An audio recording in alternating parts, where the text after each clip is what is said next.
Hello everyone, my name is ClayDoh and welcome to the summer season recap for my One Day at a Time series in Stardew Valley. So let's get right into it.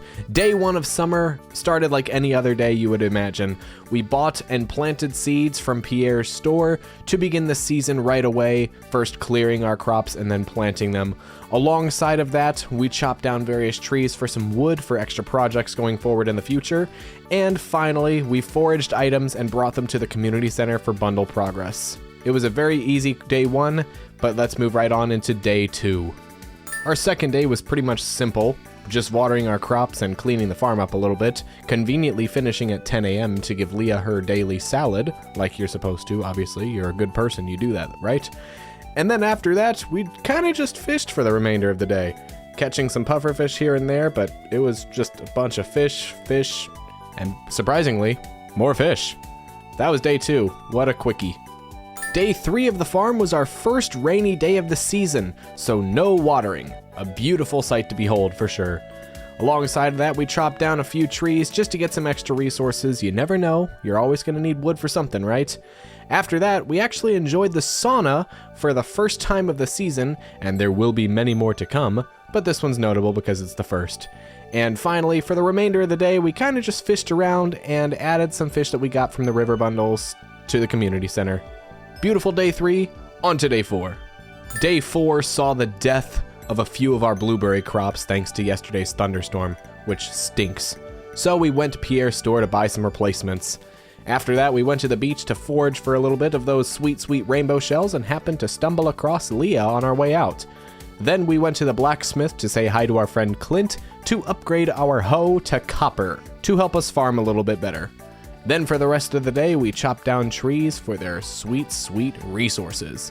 And that was day 4. Beautiful stuff. Day 5, we truly went all in on fishing.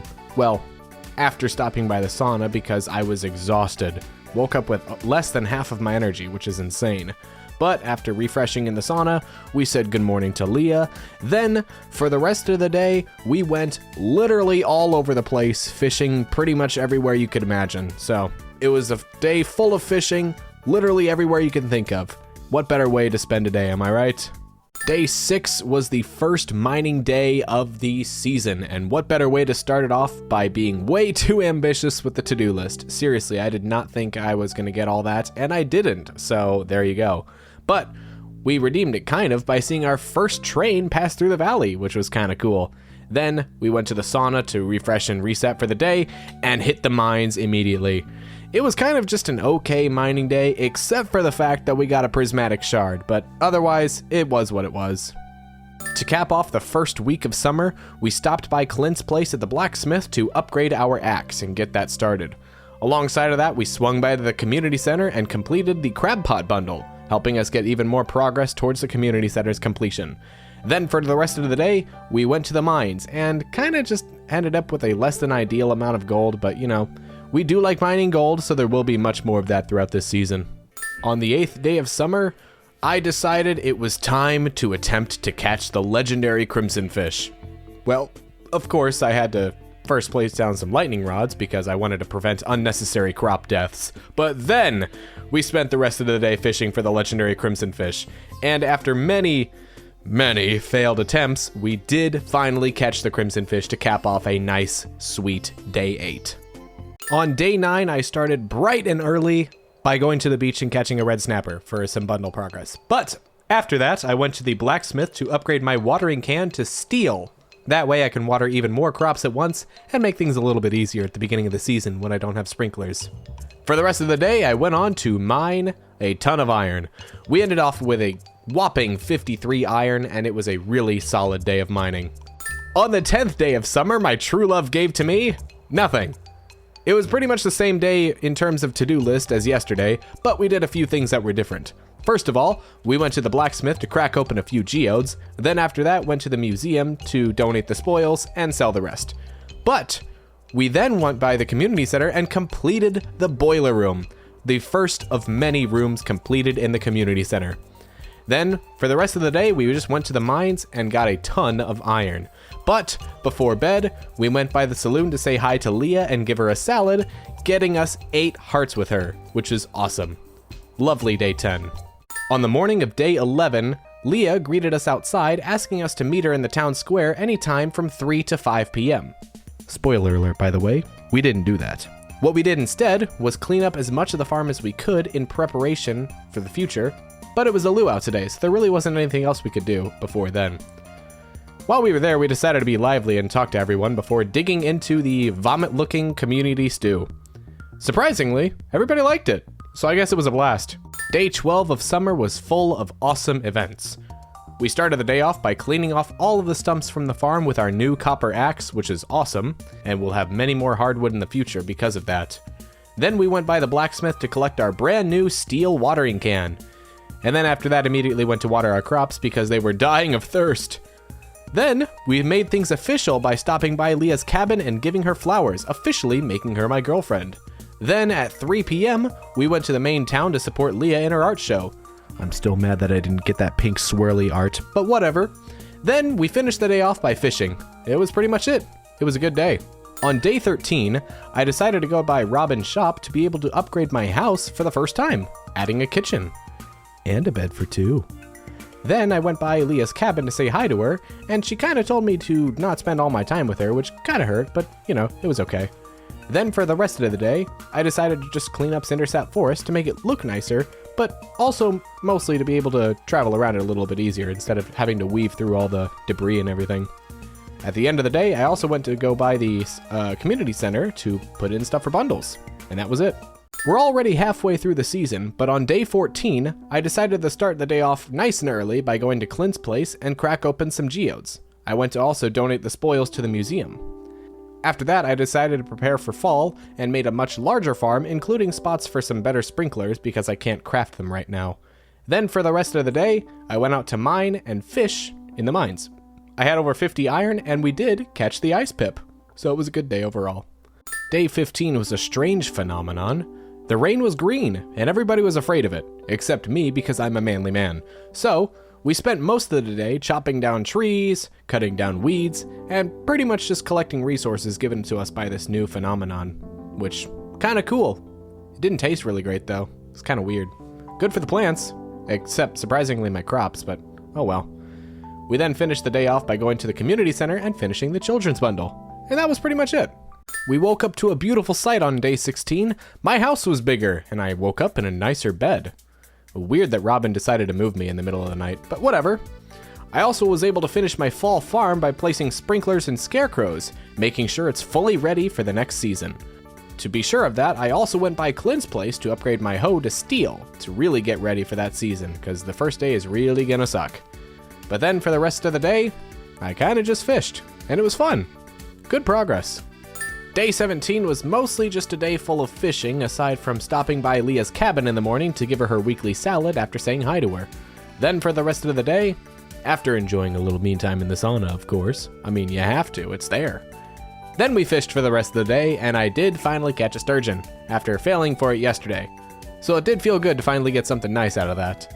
On day 18, I was feeling ambitious and feeling great, so I decided to build a fish pond. So I went by Robin's place and yeah, she wasn't home. Cool. Well, no fish pond for me today, I guess. Well, I guess we'll spend the rest of the day mining, and we did, and we got a ton of gold, so I guess it was worth it, kind of. Although we didn't get the fishing pond on day 18, day 19 was full of events that we were able to complete, such as going to Clint's place and upgrading my axe to steel. Beautiful. Alongside of this, we went to the community center and finished the summer crops bundle. Awesome. Then we went to Robin's place and finally she was there, so I was able to build my fish pond at home.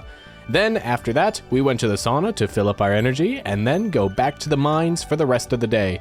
And it was a really good day, ending up with over 40 gold. Beautiful.